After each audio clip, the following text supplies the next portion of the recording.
Kita. Baik, assalamualaikum warahmatullahi wabarakatuh.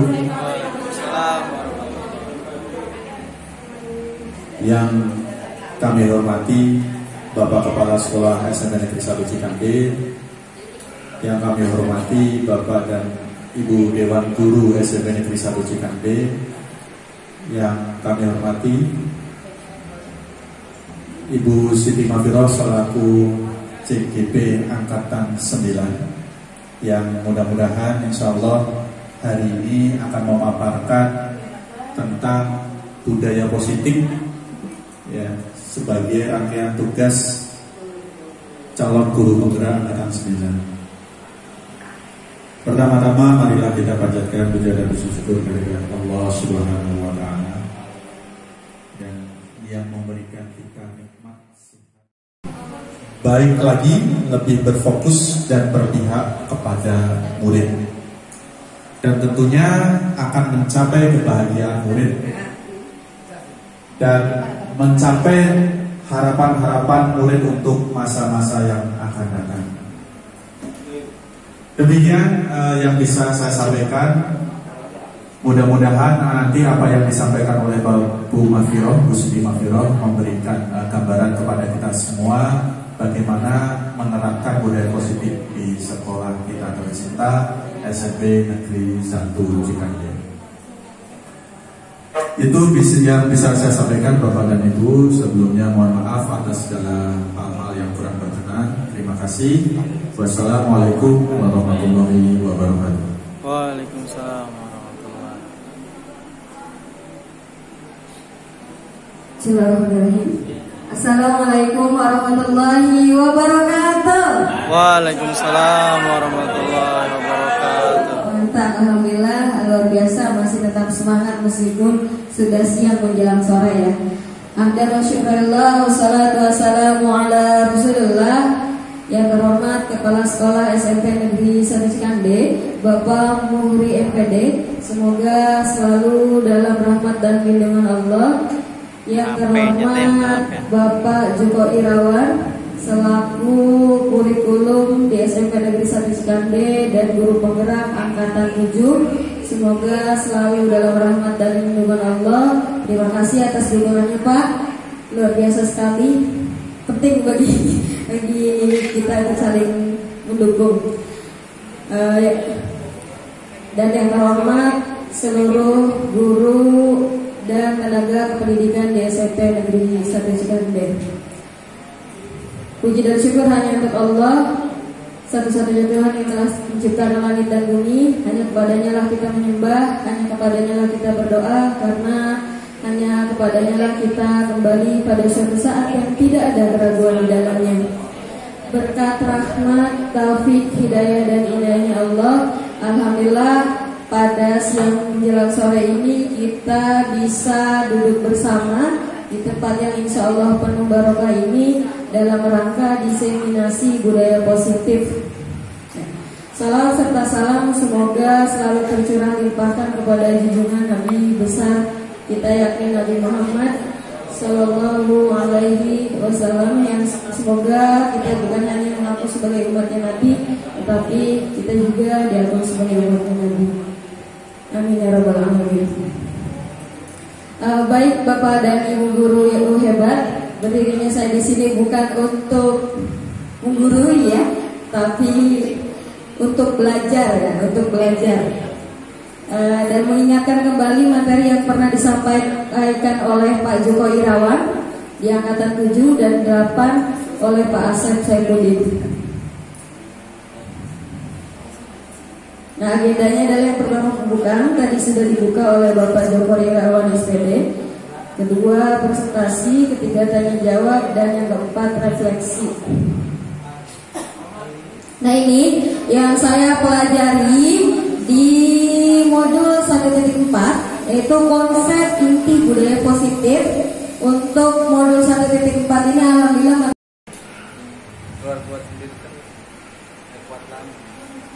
perubahan paradigma belajar. Pecah nah. Ini udah gelap nih. Nah, pembelajaran dengan paradigma baru. Pembelajaran dengan paradigma baru merupakan pembelajaran yang dirancang berdasarkan prinsip pembelajaran berdiferensiasi, sehingga para peserta didik belajar Pancasila.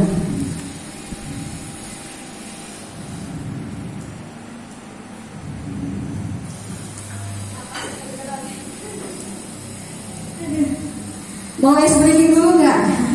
Mau es breaking dulu tidak? Nggak sanggup. Boleh.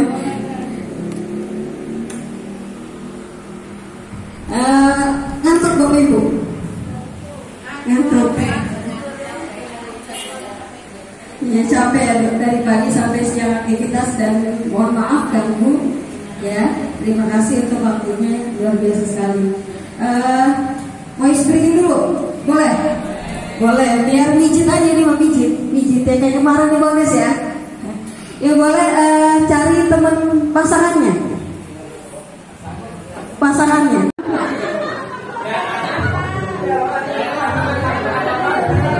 Udah langsung.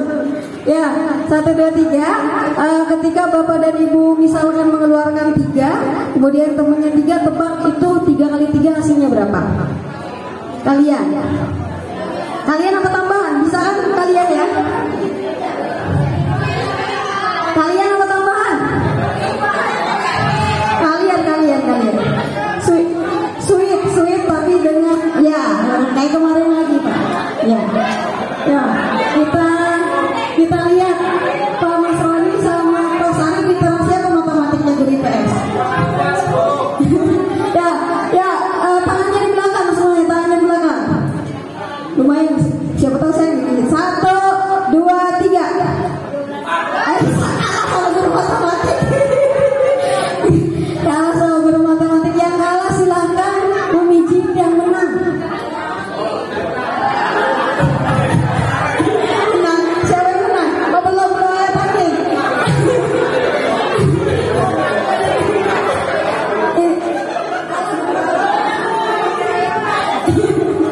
Iya, yang menang boleh dipijit. Pangkat sama apa enggak? Alhamdulillah. Mau lagi apa cukup? Cukup. Ya. Anda dan teman Anda sobeklah secari kertas kecil tulisan benda atau sesuatu yang sangat berharga untuk Anda. Letakkan di salah satu tangan Anda dan genggam benda atau sesuatu tersebut dengan segala daya.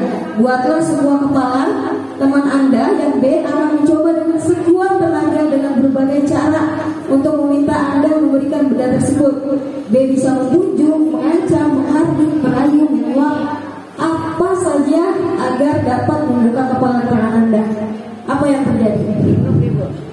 Kalau misalkan kita punya sesuatu hal yang berharga nih di tangan, terus ada yang pengen membuka dengan cara mengancam, menghardik, apakah akan dibuka atau tidak? Kalau sesuatu itu berharga, dibuka karena takut. Dibuka tidak? Tidak, kata Bu Agnes tidak. Ya betul ya, kebanyakan tidak. Kenapa? Karena sebenarnya kontrol itu ada di dalam diri. Bu Agnes masih ingat banget, luar biasa Bu Agnes masih ingat materi kemarin. Tepuk tangan buat Bu Agnes. Nah, perubahan paradigma teori kontrol, teori pilihan, ilusi kontrol menurut Dr. William Glasser. Glasser ya bacanya apa? Glasser atau Glasser? Buzzer. Ya, William. Ilusi guru mengontrol murid. Ya, ilusinya guru dapat mengontrol murid. Apakah guru dapat bisa mengontrol murid? Nanti kenapa itu kan? Si bahwa kritik dan membuat orang merasa bersalah dapat menguatkan karakter. Ini nih tanggapan-tanggapan yang keliru tentang kontrol ya. Kemudian yang ketiga, ilusi bahwa semua penguatan positif, efektif dan bermanfaat. Ya, ini hubungannya dengan reward dan penghargaan. Yang keempat ada ilusi bahwa orang dewasa memiliki hak untuk memaksa. Nah, kita sebagai seorang yang lebih dewasa atau seorang guru kadang merasa mempunyai hak untuk memaksa.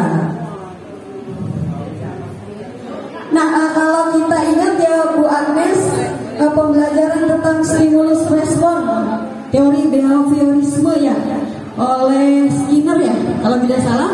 Siapa sesungguhnya yang memiliki kontrol? Yang memiliki kontrol ini kita merubah. Anak itu merdeka, ya. Jadi kita berusaha memahami pandangan orang lain tentang dunia. Ya, setiap orang itu punya pandangannya masing-masing. Ya, termasuk Bapak dan Ibu mungkin pandangannya berbeda dengan saya. Sudut pandangnya berbeda. Yang kedua, perilaku buruk dilihat sebagai suatu kesalahan. Nah, ini yang menjadi pandangan dari stimulus respon, bahwa perilaku buruk dilihat sebagai suatu kesalahan. Ya, ternyata semua perilaku memiliki tujuan. Ya, misalnya kemarin ya ada kasus anak, kenapa itu bisa berantem? Nanti kita bahas lebih lanjut di segitiga restriksi. Kemudian orang lain bisa mengontrol saya.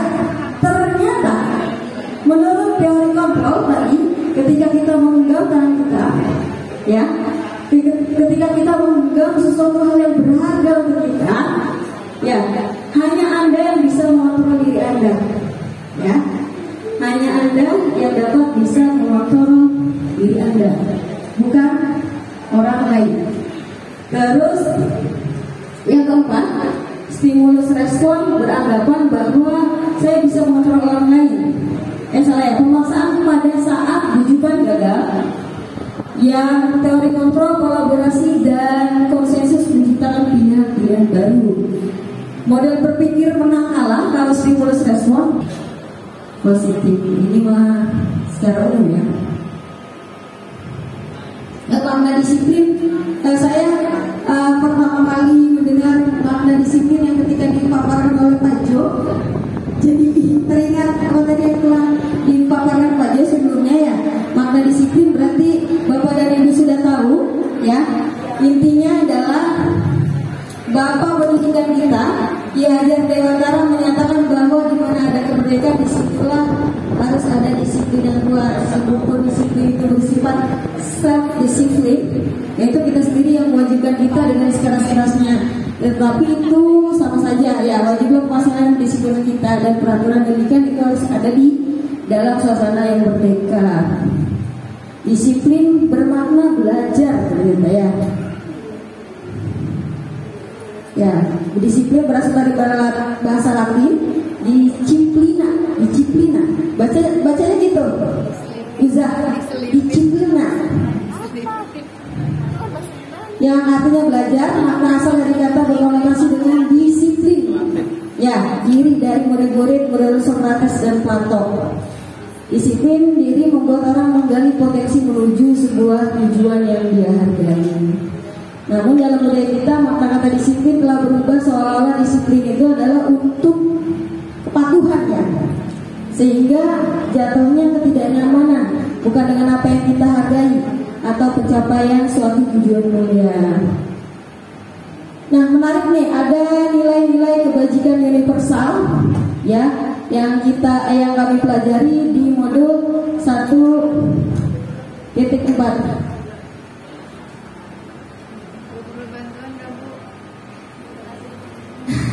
Nilai kebajikan universal. Nilai kebajikan adalah sifat-sifat positif manusia yang merupakan tujuan mulia yang ingin dicapai setiap individu. Setiap manusia mempunyai tujuan mulia yang ingin dicapai setiap individu. Nilai-nilai tersebut bersifat universal dan lintas bahasa, suku bangsa, agama maupun latar belakang. Nah, di antaranya nilai kebajikan universal yang kita anut adalah profil pelajar Pancasila ya, nilai-nilai kebajikan yang dicapai oleh setiap anak Indonesia, profil pelajar Pancasila ya. Adapun yang ingin dicapai di profil pelajar Pancasila ini adalah yang pertama, nyanyi ya bareng-bareng ya.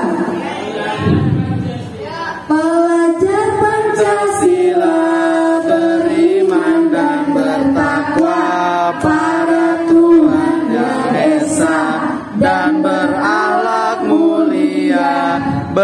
kebinekaan global, gotong royong mandiri, kreatif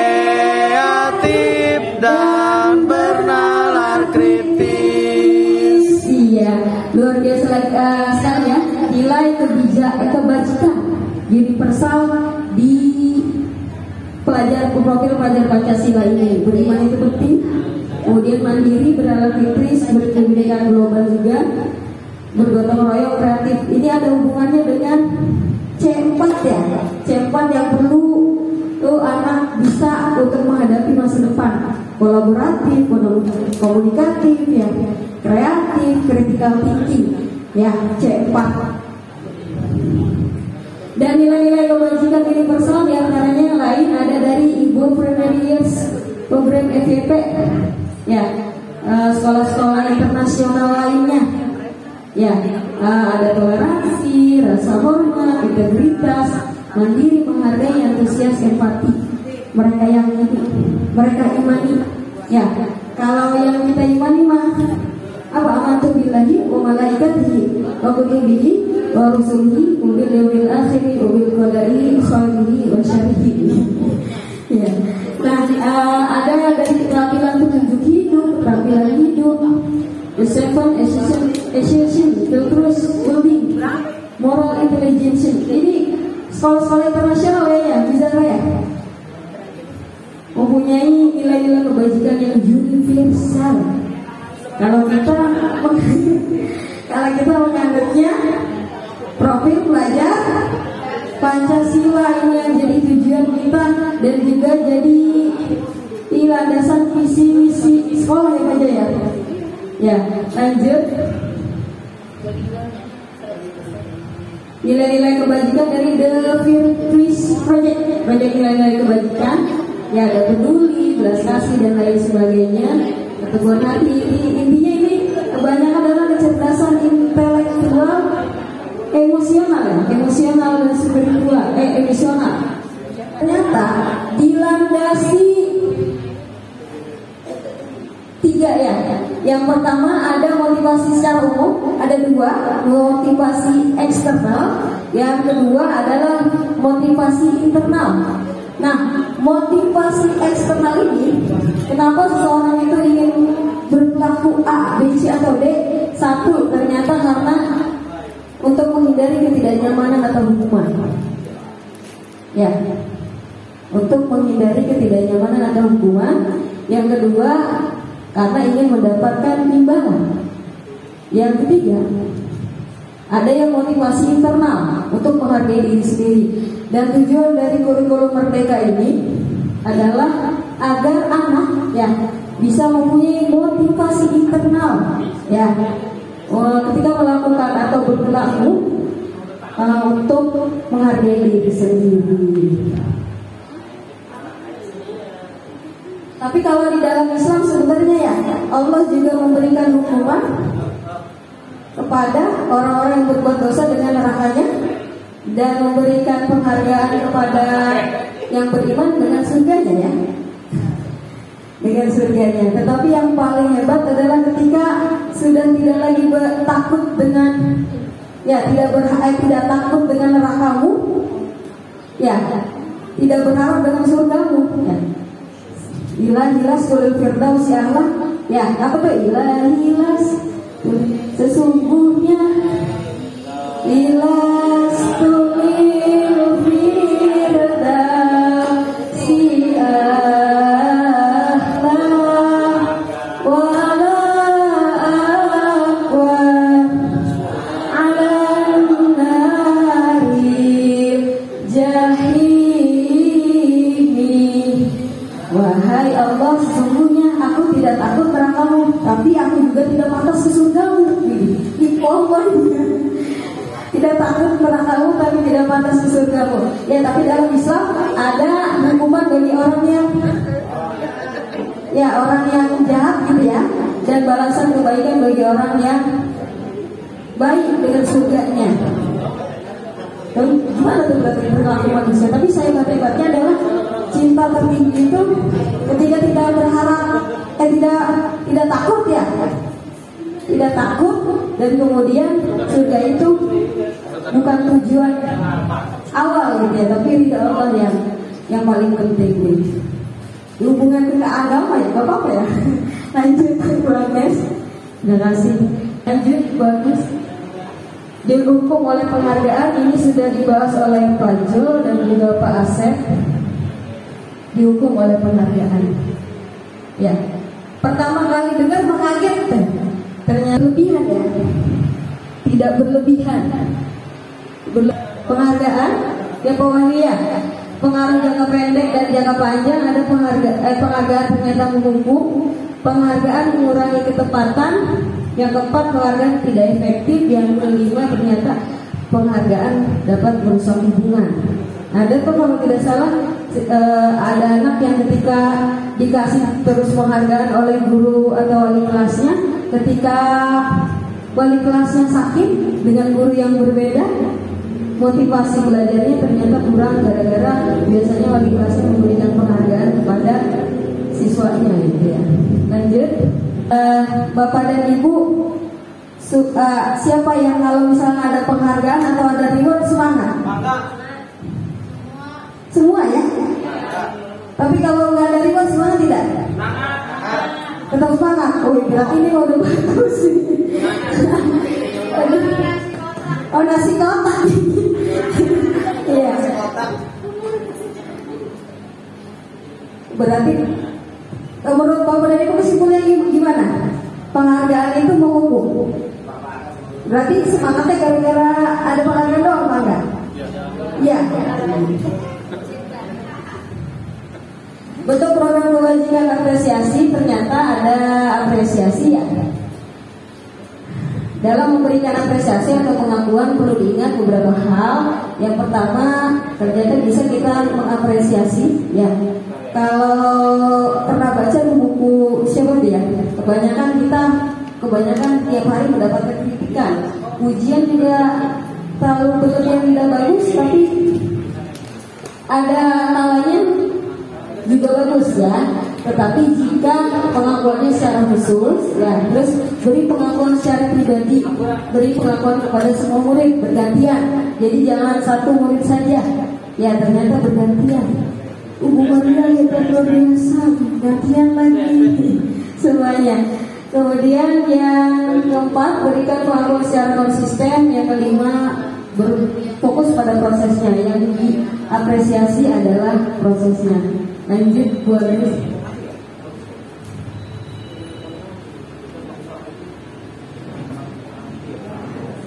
Nah, contoh pengakuan atau apresiasi kebajikan.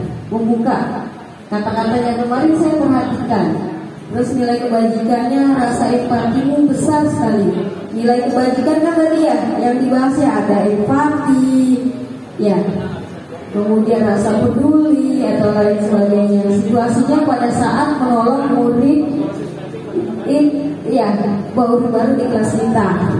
Berarti contohnya, ketika di kelas Bu Hanana ada murid baru.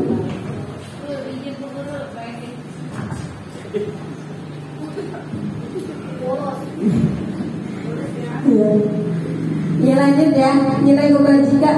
Kemudian pada saat kamu membantu teman-temanmu tugas kelompok misalnya di situasinya, nilai kebajikan, ada nilai kebajikan yang anak lakukan.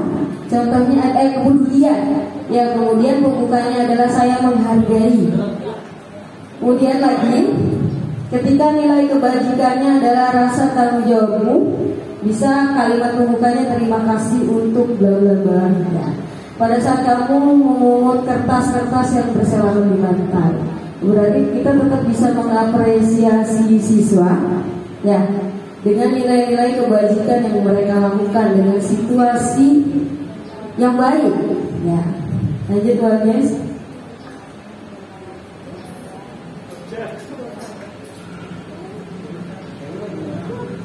Nah ini tinggal mengingat lagi nih, sudah 2 kali ya. Pak Angga masih ingat kayaknya, Pak Angga mencerdas ya? Mencatat 100 kali di dalam buku kalimat saya tidak akan terlambat lagi karena terlambat ke sekolah. Hukuman atau konsekuensi? mencatat 100 kali dalam buku kalimat saya tidak akan terlambat lagi karena sekolah.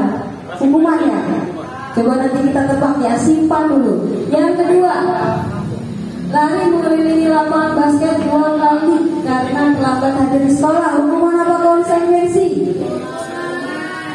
Hukuman, murid diminta untuk push up 15 kali karena tidak menggunakan masker.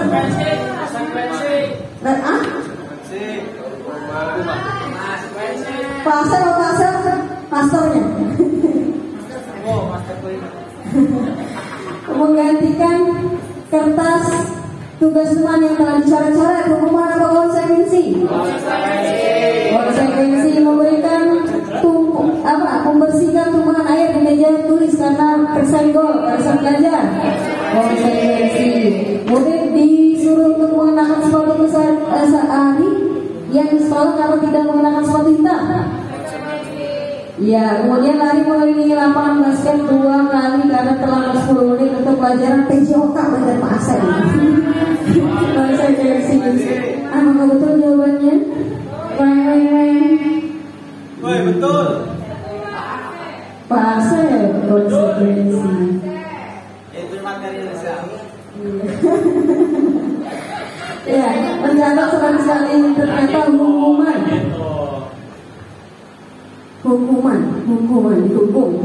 Kemudian yang konsekuensi adalah menggantikan kertas tugas teman yang telah dicoret-coret.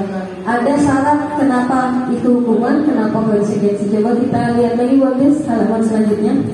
Perbedaannya antara hukuman dan konsekuensi. Hukuman.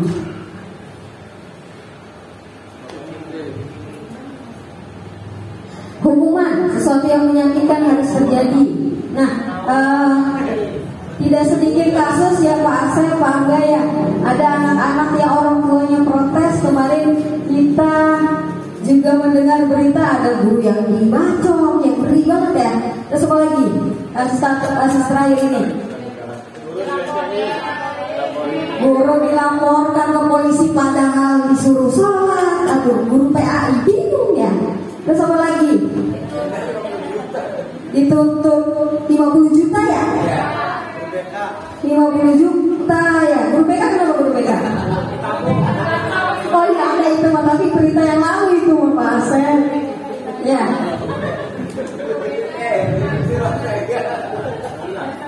Ya, beberapa kasus itu mungkin karena terjadi tidak ada tidak menggunakan restitusi ya, tapi langsung hukuman, bukan dari konsekuensi. Kalau konsekuensi mungkin anak sadar konsekuensi sayang. Contoh sesuatu yang harus terjadi ketika anak berkeliling lapangan. Waktu itu kayaknya ada beritanya anak tidak memakai sepatu kalau tidak salah ya buat ya, tidak pakai kaos kaki. Terus dia disuruh keliling lapangan oleh gurunya. Ya, akhirnya kakinya melepuh. Ya. Akhirnya kakinya melepuh. Kalau jadi kalau konsekuensi sesuatu itu harus terjadi. Contohnya misalnya tadi ya, ketika anak merobek kertas atau dia menumpahkan air punya kertas ke temannya, merupakan air putih ke temannya, dia membersihkan, atau itu bagian yang harus terjadi ya konsekuensinya. Yang kedua, membuat anak sakit fisik maupun untuk jangka waktu yang lama. Tadi kan ketika anak berkeliling ya Pak Angga ya, dalam BK nggak boleh kayak gitu Pak Angga, tidak boleh anak berkeliling tidak memakai sepatu sampai melepuh. Oh, tidak pakai sepatu, tidak pakai kaos kaki ya? Ya. Kalau pakai sepatu, pakai kaos kaki boleh? Boleh. Keliling. Nah, membuat anak merasa tidak nyaman dalam jangka waktu pendek. Ya. Terus yang ketiga, anak membenci kedisiplinan. Membuat anak benci kedisiplinan gara-gara dihukum. Anak menghargai disiplin kalau bukan hukuman tapi konsekuensi. Mendorong anak menyakiti diri sendiri.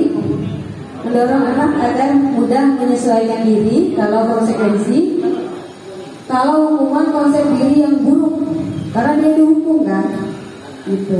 Tapi kalau konsekuensi konsep diri yang baik, perbedaan hukuman dan konsekuensinya. Terus anak belajar untuk menyembunyikan kesalahan. Kemudian hukuman marah merasa bersalah, dipermalukan, merasa tak dihargai. Kalau konsekuensi kehilangan hak, dibuat tidak nyaman, dihasilkan untuk sementara atau time out. Lanjut, itu teori dari Didiane Gusen ya, ahli pendidikan yang dijadikan rujukan di kurikulum mereka ini. Apa itu restitusi? Nah, tadi kita belajar antara hukuman dan konsekuensi ya. Seperti yang kita ketahui tadi ada beberapa tindakan yang dilakukan oleh orang. Ada yang orang itu takut ya Pak ya, sehingga dia perilaku seorang itu menghindari karena rasa takutnya. Restitusi adalah proses menciptakan kondisi bagi murid untuk memperbaiki kesalahan mereka. Ya seperti kita ketahui, anak yang pasti punya kesalahan, termasuk kita juga tidak luput dari kesalahan. Nah, sehingga mereka bisa kembali pada kelompok mereka dengan karakter yang lebih kuat, ya. Karena kesalahan yang mereka buat, contohnya kemarin murid kami ya, murid kita bersama Ananda W, apa yang kemarin Pak? Menonjok kemarin yang ketika ada polisi berantem dengan temannya di lapangan ya. Mungkin guru yang lain ada yang tahu. Jadi restitusi bukan untuk menebus kesalahan, namun untuk belajar dari kesalahan. Ya, pasti kita punya kesalahan sebagai seorang manusia. Yang kedua, memperbaiki hubungan. Ya, dengan kembalinya W dengan teman-temannya, ya, itu bisa memperbaiki hubungan mereka. Kemudian tawaran bukan paksaan, kita tidak memaksa anak, ayo harus minta maaf. Gak bisa ternyata kayak gitu. Kemarin tuh anak cuma minta maaf, gak mau ternyata dia. Tapi setelah direstitusi, mereka akhirnya sama-sama lega. Dan lucunya setelah berantem malah akur gitu. Yang keempat, restitusi menuntut untuk melihat ke dalam diri ya. Yang kelima, restitusi mencari kebutuhan dasar yang berdasari tindakan. Ya, nanti kita belajar ada 5 dasar kebutuhan manusia. Restitusi diri adalah cara yang paling baik. Keyakinan kelas, keyakinan kelas ini, keyakinan kelas tadi tulen. Mengapa tidak peraturan saja? Mengapa harus keyakinan kelas? Mengapa? Pak Angga boleh memberikan kenapa kenapa keyakinan bukan peraturan? Ya, karena peraturan dibuat oleh orang lain, sedangkan keyakinan kelas dibuat dari diri sendiri. Woi, luar biasa. Luar biasa betul ya. Ada tambahan, Bapak? Sama seperti yang saya Pak Angga.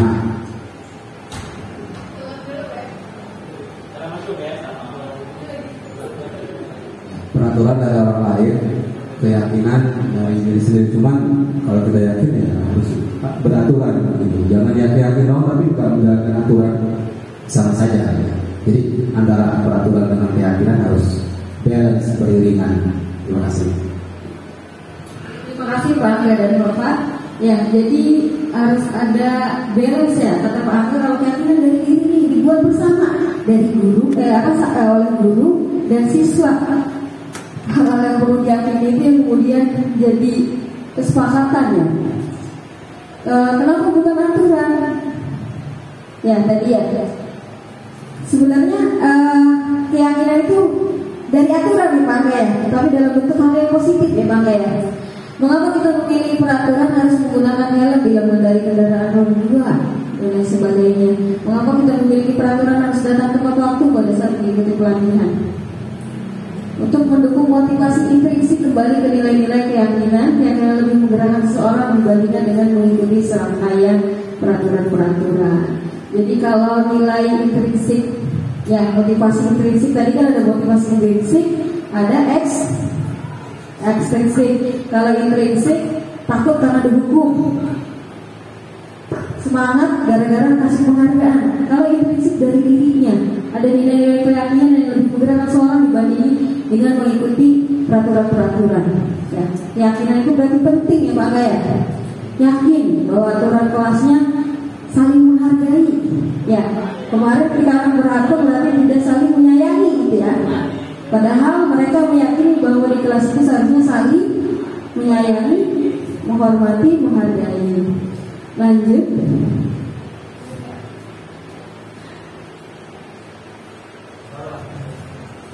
Budaya positif, lingkungan positif, keyakinan kelas, peraturan kelas. Ya. Dengan peraturan kelas, dengan keyakinan kelas, maka akan menciptakan lingkungan positif dan juga kita akan mendapatkan budaya positif. Lanjut, next.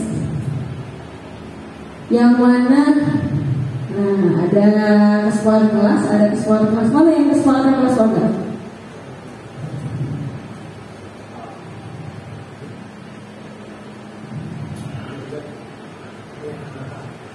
Yang sebelah? Kiri. Mana Pasar? Karena nomor kiri Pasar. Ya Pasar, coba berpendapat silakan. Pasar.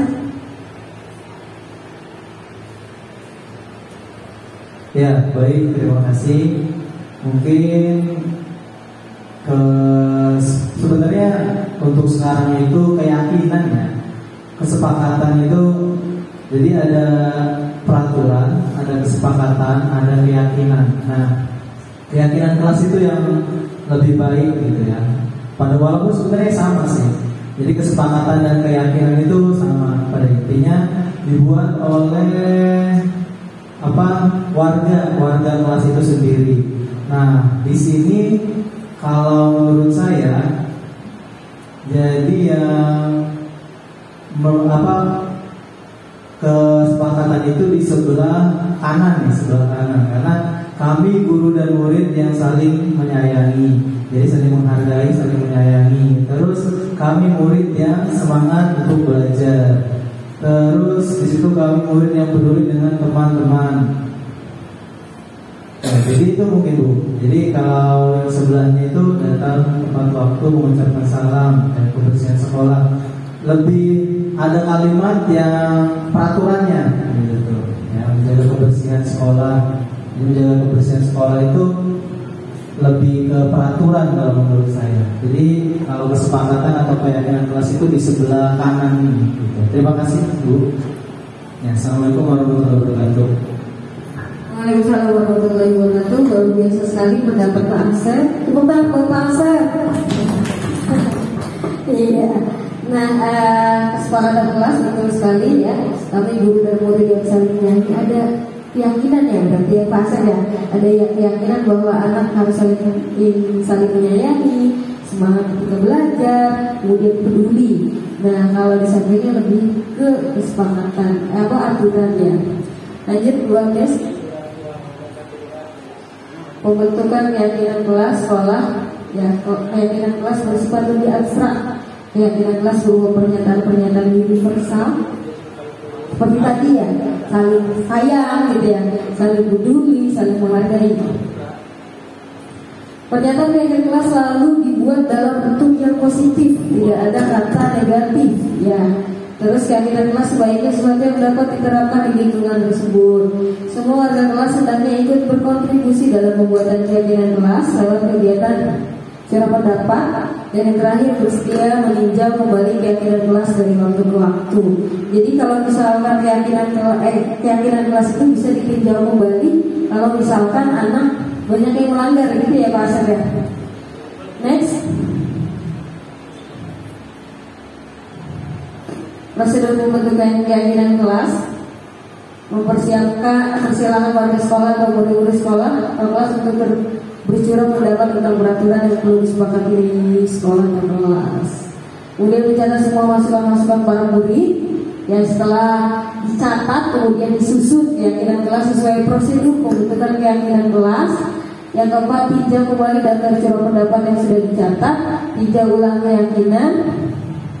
sekolah atau kelas secara bersama-sama. Kemudian setelah keyakinan sekolah kelas selesai dibuat, maka orang kelas dipersilakan meninjau ulang dan menyetujui dengan menandatangani keyakinan sekolah kelas tersebut, termasuk guru dan semua orang murid. Yang terakhir, keyakinan sekolah atau kelas selanjutnya bisa dilengkapkan di dinding kelas kepada murid dan semua orang kelas. Kalau keyakinan sekolah kita belum buat ya Pak? Lanjut. Nah, lanjut lagi next. Lanjut. Iya.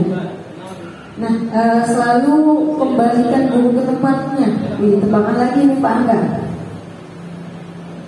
Selalu kembalikan lagi buku ke tempatnya. Ini peraturan atau keyakinan kelas? Peraturan. Coba nanti. Ingatin ya, peraturan katanya. Dilarang mengganggu orang lain. Dilarang. Ada kata dilarang. Peraturan. Hadir di sekolah 15 menit sebelum pembelajaran dimulai. Peraturan kata dilarang melakukan kekerasan. Peraturan dilarang menggunakan narkoba. Peraturan bergantian atau menunggu giliran. Keyakinan gunakan masker.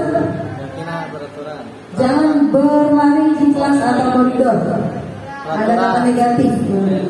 Coba kita cek. Baik, benar ya. Ya, keyakinan kelasnya bentuknya ya, tanggung jawab ya. Selalu kembalikan buku ke tempatnya, ini adalah aturan. Keyakinan kitanya adalah tanggung jawab ya. Yakin. Keyakinan kita ini, nah?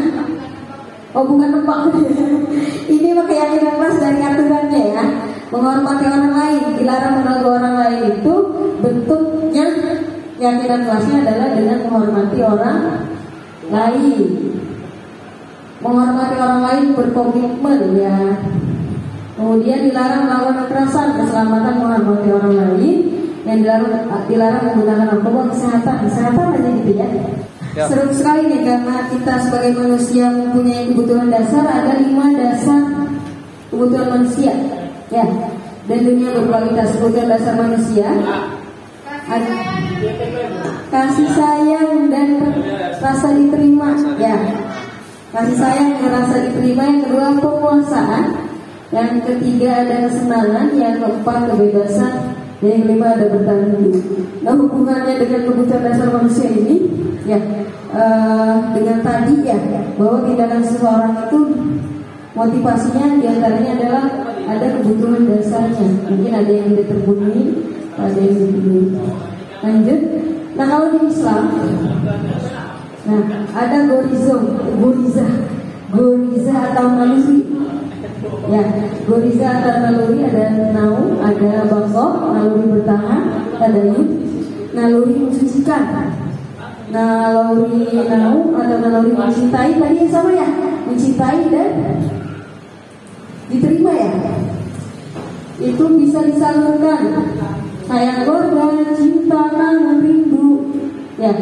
Posisi kontrol sebagai seorang guru yang pertama ada penghukum. Jadi ada hukuman, berarti orang yang penghukum adalah yang memberikan hukuman. Yang kedua ada sebagai teman. Oh berarti Pak Angga bukan BK sahabat anak ya. BK manajer anak gitu kan. Yang ketiga ada pemantau, posisi kontrolnya. Yang keempat ada manajer. Yang kelima pembuat rasa bersalah. Nah mana yang paling baik menurut Bapak dan Ibu? Manajer berarti Pak Angga ya bisa dirubah ya tagline BK-nya. Manajer gajinya gede. Slogannya ganti ya, berarti bukan BK manajer sekolah. Iya Pak Asep ya? Iya Pak Oli ya? Iya kan selama ini BK sahabat anak. Ternyata posisi sebagai seorang teman itu mempunyai kekurangan atau minusnya ya. Lebih cocok manajer. Dimanfaatkan katanya. Bisa, iya betul.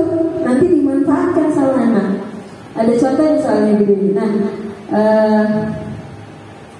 ya 5 posisi kontrol. Tadi yang motivasi Ada identitas gagal, ada identitas berhasil atau sukses, identitas berhasil sukses atau ini. Nah, ketika sebagai penghukum, ya ada banyak minusnya. Pembuat rasa bersalah juga ada banyak minusnya. Teman ya, coba posisi sebagai seorang teman, ya membuatkan alasan-alasan untuk muridnya. Kamu gak apa-apa, ABC. Ayolah, lakukan semuanya demi Bapak, gitu kan enggak? Beda sahabat anak, ketergantungan. Jadi ketergantungan anak bisa ketergantungannya. Ya, apa tadi bahasanya mau menepang betul ya? Saya kecewa sekali dengan kamu. Nah, ini posisinya penghukum. Teman. Posisi teman ya. Ya, apa posisinya? Posisi teman. Teman. Saya kecewa sekali. Teman. Kamu tidak pernah benar melakukannya. Ayolah lakukan demi Bapak atau Ibu. Teman. Apakah kamu mau mendapatkan stiker bintang hari ini? Posisi manajer. Coba nanti kita cek ya. Bagaimana kamu bisa menyelesaikan masalah ini? Kata-kata manajer coba. Kamu selalu yang paling terakhir. Hukum. Coba kita cek. Membuat orang merasa bersalah. Benar. Manajer itu bagaimana kamu bisa menyelesaikan masalah ini? Artinya memanage masalah anak, tapi anak mampu buat orang rasa bersalah. Iya. Buat rasa bersalah. Bukan teman ya yang Iya, ya. ada ya itu.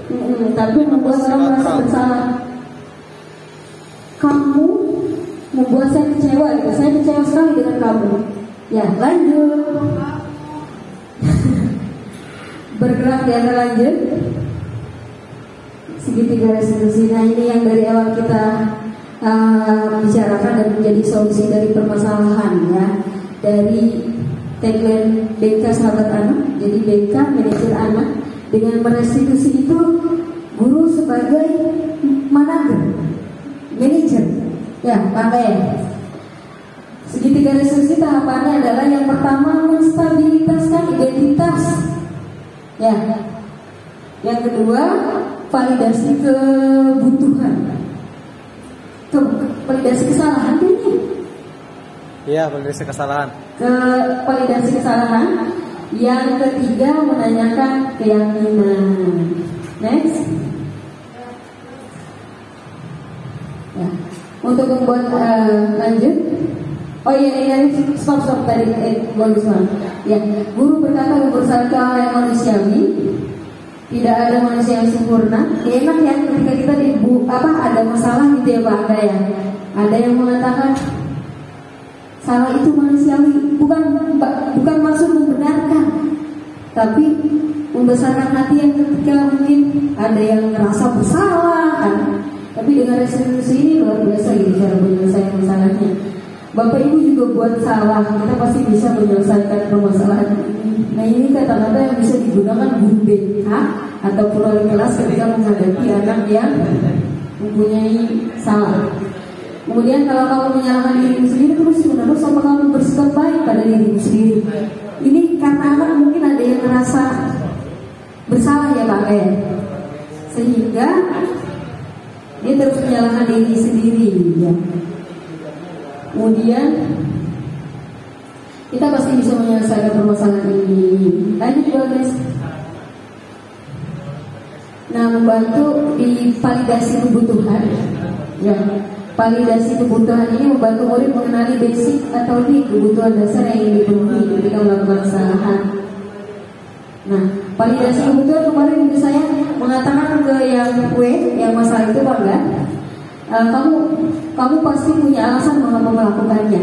Ternyata setiap tindakan anak itu Pak Sarif mempunyai tujuan ya ketika melakukannya. Misalkan ada siswa saya yang kemarin itu nangis, guys, nangis. Aku sedih Bu, aku gak punya ayah. Nangis hati-hati itu jadi nangis kan. Aku sedih Bu, aku gak punya ayah. Kadang saya iri sama teman-teman. Saya dari kecil tidak mendapatkan kasih sayang ayah katanya. Saya iri, jadi mengejek teman yang lain dengan sebutan nama ayahnya. Nah, lanjut.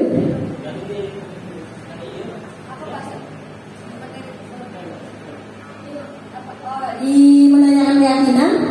Nah, tadi kan ada 3 tahapan restitusi, Bang, ya. Ya. Yang ketiga adalah menanyakan keyakinan. Nah, menanyakan keyakinan ini ada nilai kebajikan yang kita yakini secara universal. Kalau secara umum adalah profil pelajar Pancasila. Kalau di kelas tergantung keyakinan yang dibuat di kelas, ya. Nah, menanyakan keyakinan, guru berkata apa nilai yang kita percaya di kelas atau sekolah kita, ya. Ya, ini yang menjadi pertanyaan ketika anak ada masalah. Soalnya kita sudah punya keyakinan kelas, misalnya saling menyayangi. Orang yang yakin saling menyayangi tidak mungkin seharusnya tidak berbuat kesalahan memukul atau meledek temannya. Kamu ingin jadi anak yang seperti apa? Ini juga pertanyaan untuk menanyakan keyakinan. Kelas yang ideal itu seperti apa sih? Nah, ini juga di pertanyaan menanyakan keyakinan. Lanjut. Intervensi 30 detik. Intervensi 30 detik. Yang pertama, nah, intervensi ini bisa membantu kembali ke tujuan semula dengan cukup singkat dan dengan cara non kontrolatif, ya. Karena yang diajukan biasanya dikumpulkan oleh seorang pemantau atau manajer. Pemantau bisa terjadi Anda. Manajer juga bisa. Apa kamu ingin berbuat lebih baik? Intervensi 30 detik. Peratur, kapan kamu siap untuk mulai? Kapan kamu siap untuk mulai? Bagaimana kamu ingin diperlakukan pada kegiatan ini? Bisa kamu melakukannya? Apa yang kamu inginkan? Atau peraturan apa? Nah, ini juga ditanyakan dari Bu Agnes. Gak gitu ya, itu berarti ada intervensi 30 detik, ya. Tapi tahapan restitusinya mungkin belum lengkap, ya Bu Agnes, ya. Tapi sudah melakukan restitusi.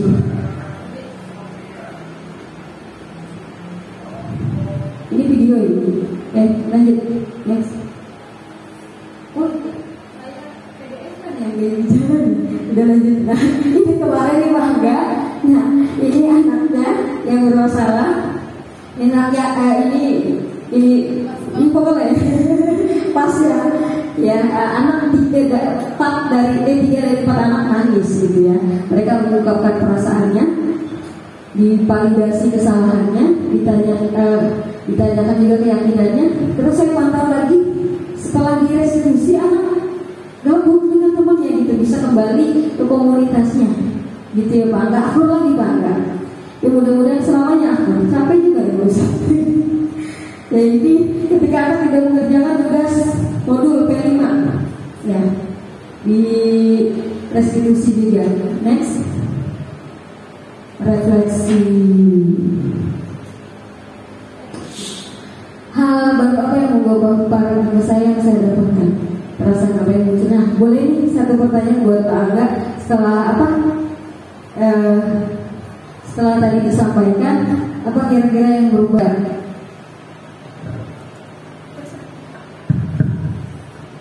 Setelah mendapatkan materi yang Ibu Mafiro sampaikan, jadi peran guru BK juga bisa belajar dari yang disampaikan dalam menangani anak, seperti menangani anak menggunakan segitiga restitusi, ya, sangat bermanfaat ya untuk guru BK untuk bisa menangani siswa.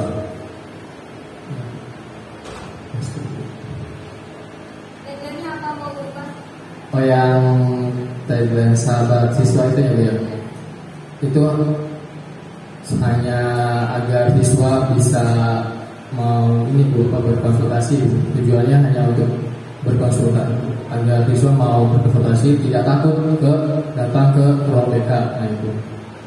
Dan dari materi yang dipaparkan, nah, saya mendapatkan ilmu baru, yaitu menjadi seorang manajer, ya, jadi guru sebagai manajer yang bisa membantu menyelesaikan masalah siswa. Oke, sekian.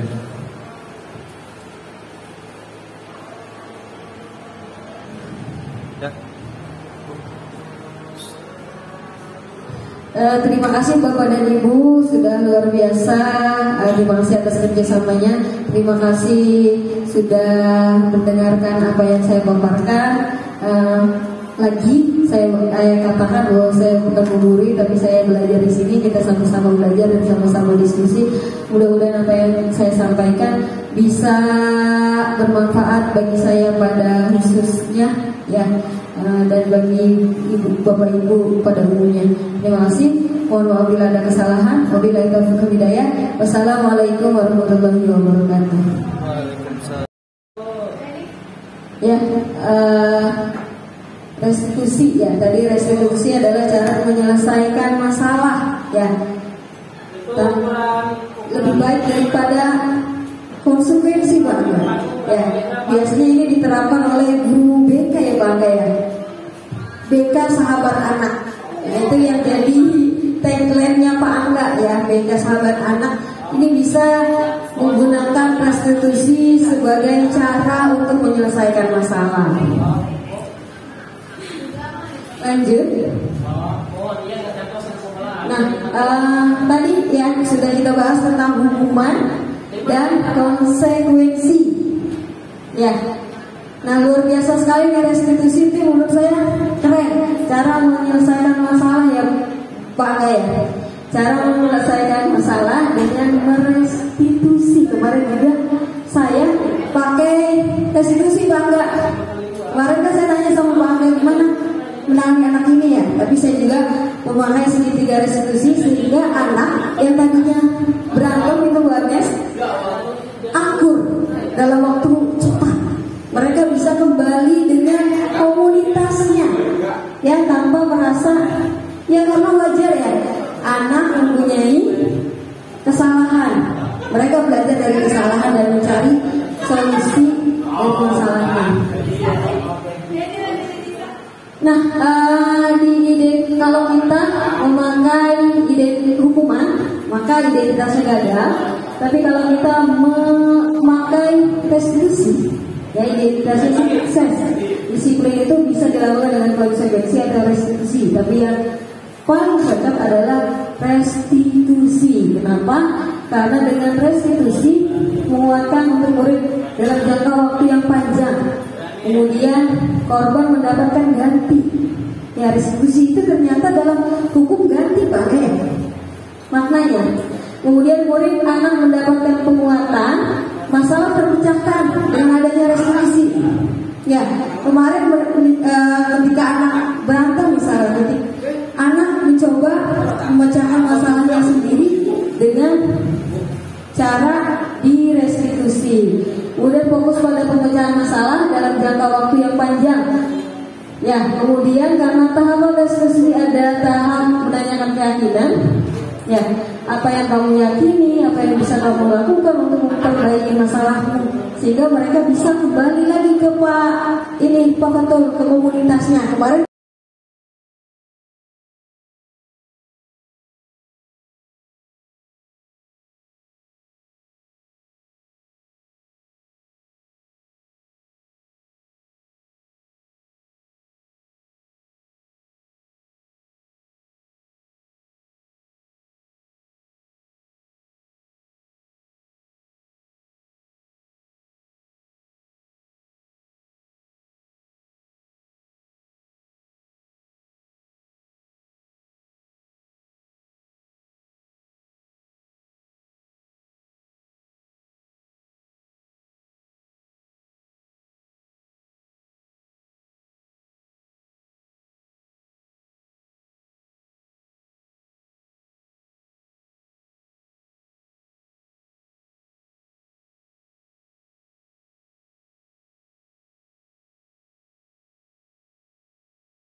Baik, sekarang silakan kalian baca dulu secara mandiri bacaan di buku halaman 70 sampai 71.